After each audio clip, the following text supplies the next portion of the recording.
Hi, welcome to Nina in the Kitchen. I'm so excited to show this recipe to you, but first let me apologize for just cutting out and not saying anything. I got involved in editing things for the town I work in, and it was so overwhelming that I just had to stop for a little while. But I'm back. I don't know that I'll do recipes once a week because I'm still very busy. However, you know, it's winter time. I want you guys to bake. Turn your ovens on, warm the place up, have a great time. Here today, I'm doing a scone recipe that I've been wanting to share with you. It comes from the restaurant I used to work at. It is a cranberry pistachio scone, which is delicious, with an orange cream sauce. And the idea of the orange cream sauce is to be like a clotted cream, which you can use if you like, but the orange with the cranberry and pistachio, what a great combination. So I hope you try this recipe. The cream sauce is something that I made up, and I have to say, it worked out really well. So I hope you try this. Here we go. We're going to start with 300 grams of all-purpose flour. That's 2.5 cups. Before you measure your flour into cups, remember to fluff it, please. So you want 300 grams there. 1/2 cup or 100 grams of sugar. It's just white sugar. 1/2 teaspoon of salt. If you're using salted butter, you can do away with that. 3 teaspoons of baking powder. Over here, I have 1 cup of dried cranberries, 141 grams.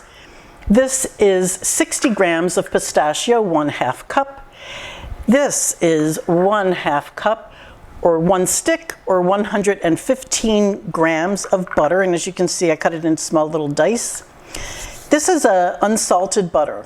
So again, if you're using unsalted, you can add the salt. If you're using salted butter, just take this away. And I also want to mention that these pistachios, in the recipe it's noted that these are salted pistachios. So they're salted and shelled. And then I have 9 ounces. I'm going to hold back on 1 ounce of this heavy cream. So you want 8 ounces and then 1 more ounce just to paint the scones before they go into the oven.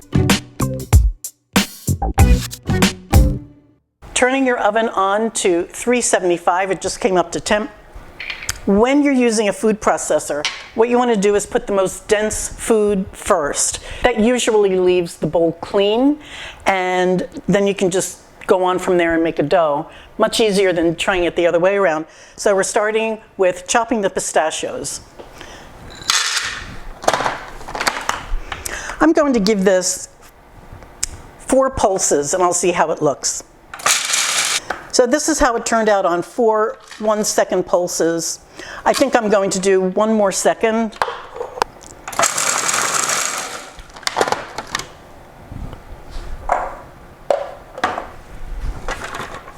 That looks more like what we're looking for. I want some bigger chunks, but not too many. And then of course you want all of this dust. So we're going to put those off to the side. And next in, I'm doing the cranberries. I don't know how this is going to cut in a food processor. If it just kind of gums up the blades, then I'll have to take it out and cut it by hand. Now the recipe calls for cranberries, dry cranberries I should say, that are finely chopped. And some of these are still whole, but it's doing a good job. I just think I need to do it a couple more times. So I'll try 3 more pulses on this and we'll see how it looks. Gotta love a processor. I mean, it's taking all the work out of this and everything happens fast. I love that. That is perfect. You have little crumbles, you have a few bigger pieces, just like that. That looks good. Again, these go off to the side. Put those with their little friends, pistachio. Why do you pulse instead of just running? That's a great question. The reason for pulsing is because the product that you have in your bowl gets pushed up against the walls. The centrifugal force pushes it up, and then you stop it, and everything comes back down, and then you do it again, and it will get the bigger pieces, and then that falls, it gets back down. So you're doing this movement of the food where it goes up against the walls, gets chopped, whatever's in the bowl gets chopped, and then the pieces just get smaller and smaller. If you were to push this onto just start and hold it and let it run, you would start getting a paste very quickly. So if you don't want to paste, you want to pulse. All of my pulses, by the way, are 1 second pulses. So when I say I did 7 pulses, it's 7 seconds as a pulse. Okay, now next up is all of the dry ingredients. I did not, as you can see, I did not do any sort of sifting or anything in that. And that's another thing that's just nice about doing stuff in a processor, is that you don't have to sift. This will sift it for you, and I'll show you what I mean. You can make this in a mixer if you want. I should mention that. What would happen is you're doing exactly the same as we're doing now, but when you put your butter in, before you put your liquid, all of the dry ingredients go into your bowl. Just make sure everything's mixed by moving the paddle attachment around. Put the butter in, and the butter gets pressed up against the wall of the mixer bowl, and it will turn into sort of like shards until you get to a crumbly stage, and then you add your liquid. And then, of course, after that, you add your hard stuff. Otherwise, it's exactly the same. This is just faster, much easier. All of the dry ingredients go in. I'm just going to pulse this just twice, just to get it fluffy and mixed, and we're done. Next up, you want cold butter. Everything goes in cold for scones, and a cream scone gives you just this beautiful texture and a richness. You don't have to use any butter when you're eating these scones. They're rich enough, but of course, you can always indulge yourself if you'd like. Okay, here we go. Pulsing the butter in probably 8 times. I like the way a processor cuts butter because it makes little tiny bubbles, little round pieces. And what that does is you're going to end up with this going into a hot oven, and it kind of blows up just like shards of butter would. It's the same thing. It gives you a nice tender crumb. So I'm going to run this now. Take the plunger out, and the cream goes in. I'm holding back 1 ounce just for the tops.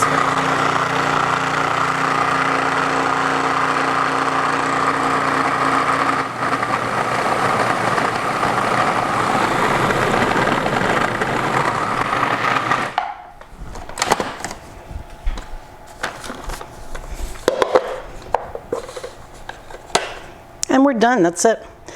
Now, I have some dry ingredients in here. I'm going to use that on the bench. And that's going to be my workbench right there, that little spot. Let me just get rid of this base. I'll be right back. Making my little $1 bowl scraper. I love these things. They're the best bargain in baking. They really are. Okay. Now, you don't want to work this too much. Really, you just want to put it together, but first, we're going to have to put these additions in. Get my bigger scraper. So all that I'm doing is picking up the crumbs. They're all moist, which is perfect, and pushing it together. Pulling it in and then just pushing it down. You don't want to knead this. Think of this more as just gathering your ingredients together rather than kneading it where you would be pushing it out.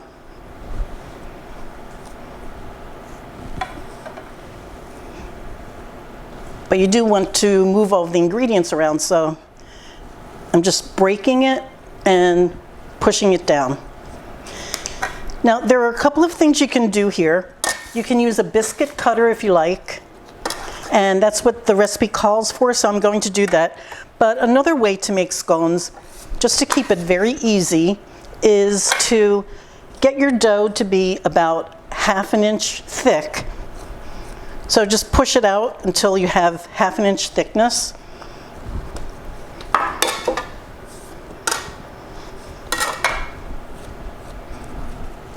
Now I'm just going to cut these and put them on my pan. You can use parchment paper. I have a silpat This is just a half sheet pan, and this is a 2.5-inch cutter. I don't want scraps, so I'm going as close as I can. Just going to put a little flour down so that I can dip the edge of this in flour. And that should come out nice and clean. Much easier.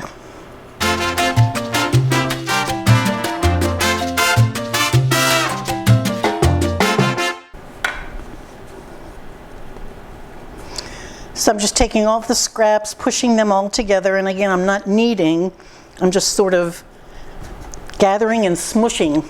We have just a few more to go, and I think I'm going to use one of my quarter sheet pans for this.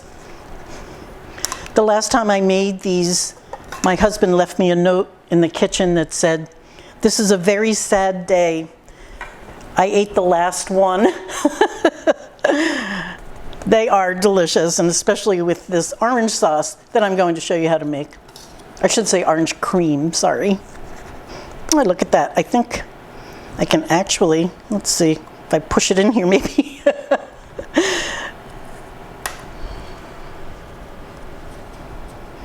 It's just a little wider, but otherwise it looks pretty good. Wow, I have 2 more. Can she do it?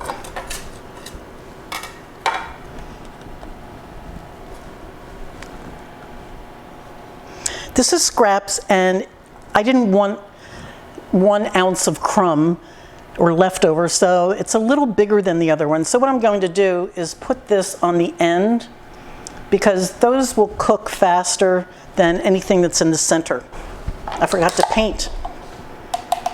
Okay, now just going to paint these with the leftover cream. So this is 1 ounce. I'm going to use a sanding sugar, and here it is. This is completely optional. Doing all of this obviously makes this an American style scone rather than the British style, and that's delicious too. They're all good. Okay, in they go. 12 to 15 minutes. Of course, check them, check your oven. I'll see you when they come out. Well, these came out of the oven. You want to keep them on your baking sheet for just a few minutes, 3 minutes or so, until the tenderness that first happens when you take them out of the oven is just a little tighter. Because otherwise you would tear these. So I just put them on a cooling rack, and I like to elevate my cooling racks. I have this little gizmo, but you can use a bowl, just put it up on a bowl, lay it across, or a 9x13 pan, or whatever you have. And the point of that is to take it off of your counter so that the moisture that's in here, the steam as it cools, doesn't bounce back up and then keep these soggy. You want them crisp on the outside, creamy and yummy on the inside and tender. So I'm going to put these back here, and now we can talk about the cream. I didn't have a recipe for this orange cream, and I thought, you know, orange and cranberry and pistachio, that all goes together so beautifully. So I wanted to create something, and what I did is I made up my own thing, and I think it turned out rather well. I have 8 ounces or 226 grams of mascarpone or mascarpone cheese. You can use cream cheese. What mascarpone is, if you don't know, is a soft cream. You see it's very soft, and it's like a cream cheese, so it has a little tang to it. It's richer than cream cheese. It has more butter fat than cream cheese does. So if you don't have that, just go ahead and use cream cheese, because it's going into a lightly whipped heavy cream. So this is the heavy cream I'm using. There's 1/2 cup of heavy cream, and I'm going to whip this into soft peaks. My beaters, my bowl, and the cream were all just in the refrigerator. I took them out of the fridge to bring to you, and I'll beat that in just a moment. In the meantime, I'm going to make this orange cream by starting with orange sugar. I have a superfine sugar. If you're in England, you can use caster sugar. I have a video in my tips and tricks playlist on how to make different sugars so that you don't have to have 5 of them in your pantry. And I have made superfine sugar. I will link this video to that one so that you can see how to do this. And then I took my handy dandy microplane, and I've scraped off some of this. You want about 2 teaspoons of orange zest, I should say. I'm just going to pop that right in there. And then just take a spoon, and you can use your hands here too if you want, but I'm just going to mash all of this into the sugar. And what that does, the essential oils that are in the skin of the orange come out into the sugar, and it just makes a delicious sugar. If you don't have an orange, because I did this one time where I didn't, I have this thing called Fiore di Sicilia. It's made by the King Arthur Baking Company. This one is. You can also get this at specialty stores that sell Italian products for bakery items. What this is a combination of citrus, orange, rum, and vanilla. If you put those 3 flavors together, you can make anything taste like an Italian pastry. And that's basically what this does. But they've done it so well. I can't replicate it. I have tried. So I have vanilla. So we're going to use vanilla and orange. The only thing that's being left out is the rum. If you buy this, you'll notice that it's more expensive than the other extracts. But it lasts for so long because it's so intense. You only use about 1/8 of a teaspoon if you're going to make a 2-tiered cake. About 1/8 of a teaspoon of this will give this fragrance to the cake that is just incredible. So I urge you to try that. What I'm using is a Madagascar vanilla bean paste. And the reason for the paste versus an extract is because I just like the idea that I'm going to have the vanilla beans showing in this final product, which is, it's just for show, right? Doesn't really matter. And I'm going to use, that's a teaspoon. You don't have to measure your vanilla. There's a baker who says you pour vanilla with your heart, and I'm kind of in that school because it's so delicious. All that you do, it's really simple, and the idea here is to make this like a clotted cream, which is sort of like the texture of a sour cream, a little lighter than that. So here we go. I'm going to start with the froth, so starting on low. Once it gets frothy and gets going, that's when you can start adding things. So here we go. And by the way, I have this wet towel underneath my bowl, just so that my bowl doesn't walk all over the kitchen. So I'm putting the orange sugar / vanilla in here.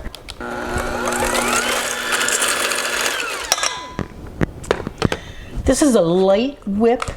You can see it's not really holding a stiff peak, it's kind of flopping over. That's exactly what you want to start adding your mascarpone cheese. That's a big glop, but that's okay. I'm going to add this in 4ths. So 4 additions, and then we're done.